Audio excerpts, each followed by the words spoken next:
नमस्कार शेतकरी मित्रांनो, स्वागत आहे तुमचे पुन्हा एका नवीन हवामान अंदाजाच्या व्हिडिओमध्ये। शेतकरी मित्रांनो, राज्यामध्ये सर्वत्र मान्सून पावसाने धुमाकूळ घातला आहे। पुढील काही तासांमध्ये राज्यामध्ये मान्सून पावसाचा जोर पुन्हा एकदा वाढणार असल्याचा अंदाज हवामान विभागाने जाहीर केला आहे। राज्यामधील बहुतेक जिल्ह्यांमध्ये सध्या पेरणीची कामे सुरू असून काही जिल्ह्यांमध्ये तर अति पाऊस झाला असल्यामुळे पेरणीची कामे आज थांबली देखील आहेत। तसेच राज्यामधील इतर काही जिल्ह्यांमध्ये देखील पुढील 8 तासांमध्ये जोरदार अतिवृष्टी होणार असल्याचा इशारा हवामान विभागाने जाहीर केला आहे। तर मग कोणत्या जिल्ह्यामध्ये कशा प्रकारचे हवामान आज राहू शकते आणि कोणत्या जिल्ह्यांना हवामान विभागाने अतिवृष्टीचा रेड अलर्ट जाहीर केला आहे, चला तर मग आजच्या छोट्याशा व्हिडिओमध्ये सविस्तरपणे जाणून घेऊया।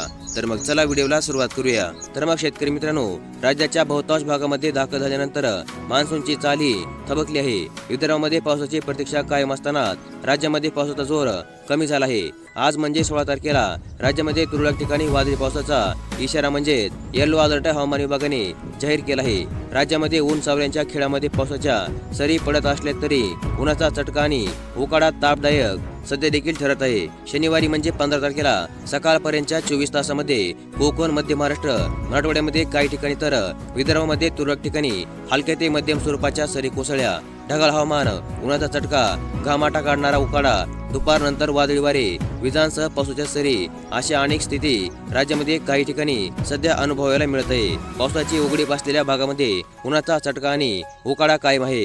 विदर्भामध्ये कमाल तापमान 40 पार गेले असून शनिवारी 15 तारखेला विदर्भातील ब्रह्मपुरी येथे राज्यामधील उच्चांकी 41.5 अंश सेल्सिअस तापमानाची नोंद झाली। चंद्रपूर, नागपूर, वर्धा येथे पारा 41 अंश पार गेलेला होता। तर खानदेश, पूर्व विदर्भामध्ये मान्सूनची प्रतीक्षा आणखी देखील कायमच आहे।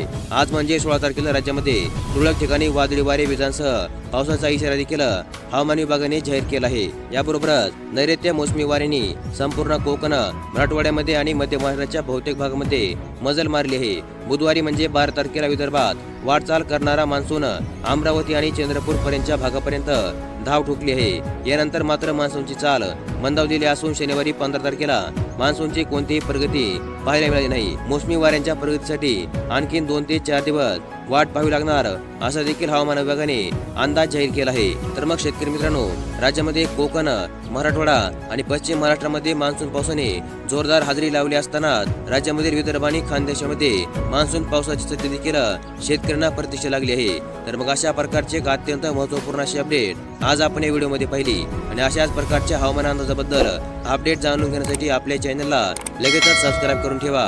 व्हिडिओ देखील लाईक करा। धन्यवाद।